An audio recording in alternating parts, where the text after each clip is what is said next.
राजकुमार सिद्धार्थ का बचपन सुख और वैभव में बीता। उनके पिता ने उन्हें जीवन की हर खुशी देने की कोशिश की।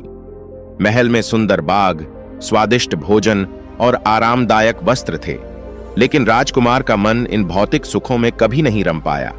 एक दिन जब वह पहली बार महल से बाहर निकले तो उन्होंने 4 दृश्य देखे। एक वृद्ध व्यक्ति जिसकी कमर झुकी हुई थी, एक बीमार व्यक्ति जो पीड़ा में कराह रहा था, एक मृत व्यक्ति जिसे लोग शोक में ले जा रहे थे, और एक सन्यासी जिसके चेहरे पर गहरी शांति थी। इन दृश्यों ने सिद्धार्थ को सोचने पर मजबूर कर दिया। उन्होंने खुद से पूछा, क्या हर इंसान को इस तरह का जीवन जीना पड़ता है?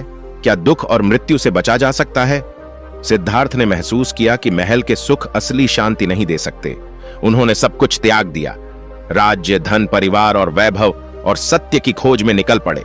उन्होंने वर्षों तक तपस्या की, कठोर साधनाएं की, लेकिन उन्हें एहसास हुआ कि अत्यधिक तपस्या भी उतनी ही व्यर्थ है जितनी विलासिता। उन्होंने मध्य मार्ग का अनुसरण करना शुरू किया, एक ऐसा मार्ग जो न तो अति विलासिता की ओर ले जाता है और न ही कठोर तपस्या की ओर। सिद्धार्थ एक दिन बोधगया में एक पीपल के वृक्ष के नीचे ध्यान हुए। कई दिनों तक उन्होंने ध्यान किया। उनके मन में उठते प्रश्न शांत हो गए और उन्हें ज्ञान प्राप्त हुआ। वह गौतम बुद्ध बन गए। उन्होंने समझा कि जीवन का सबसे बड़ा सत्य दुख है और इसका कारण हमारी और आसक्तियां हैं। उन्होंने 4 आर्य सत्य, 4 नोबल ट्रूथ्स और अष्टांग मार्ग, 8-fold पाथ का उपदेश दिया, जो जीवन में शांति और आनंद प्राप्त करने का मार्ग है। गौतम बुद्ध ने जीवन जीने के कई महत्वपूर्ण सिद्धांत सिखाए। उनकी शिक्षाएं आज भी हमारे जीवन में लागू की जा सकती हैं। ज्यादा सोचने की हानि। बुद्ध ने कहा, जो इंसान बहुत ज्यादा सोचता है वह वर्तमान का आनंद खो देता है। जब हम बार बार अतीत की गलतियों के बारे में सोचते हैं या भविष्य की चिंता करते हैं तो हम अपने वर्तमान को खराब कर लेते हैं। इसका समाधान है कि हम अपने मन को वर्तमान में केंद्रित रखें। ध्यान, मेडिटेशन इस दिशा में बहुत सहायक है। अपनी इच्छाओं को कैसे नियंत्रित कर सकते हैं? हमारी अधिकांश परेशानियों का कारण हमारी अनियंत्रित इच्छाएं होती हैं। बुद्ध ने कहा, इच्छाएं नदी की तरह हैं जिन्हें कभी भी पूरी तरह से भरा नहीं जा सकता। हमें अपनी इच्छाओं को सीमित करना चाहिए और आवश्यकता के अनुसार ही जीना चाहिए। बुद्ध ने सिखाया कि जीवन का असली आनंद दूसरों की मदद करने में है। उन्होंने कहा, दूसरों की सेवा ही सबसे बड़ा धर्म है।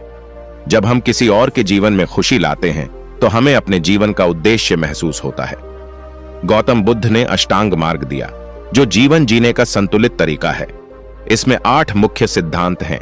जीवन को सही दृष्टि से देखना, अच्छे और सकारात्मक इरादे रखना, सच और प्रिय वाणी बोलना, सही और नैतिक कर्म करना, ऐसा कार्य करना जिससे किसी को नुकसान न पहुंचे, अच्छे कार्यों के लिए लगातार प्रयास करना, हर क्षण सचेत रहना, मन को एकाग्र करना।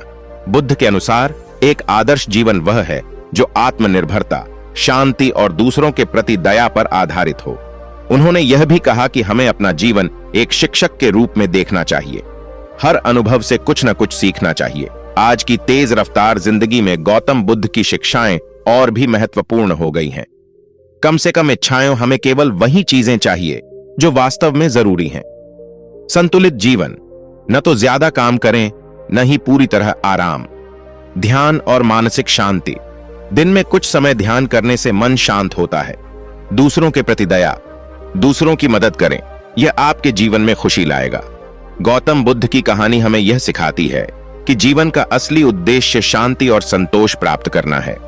ज्यादा सोचने से केवल परेशानियां बढ़ती हैं। हमें वर्तमान में जीना चाहिए, दूसरों के प्रति दयालु होना चाहिए और एक संतुलित जीवन जीना चाहिए।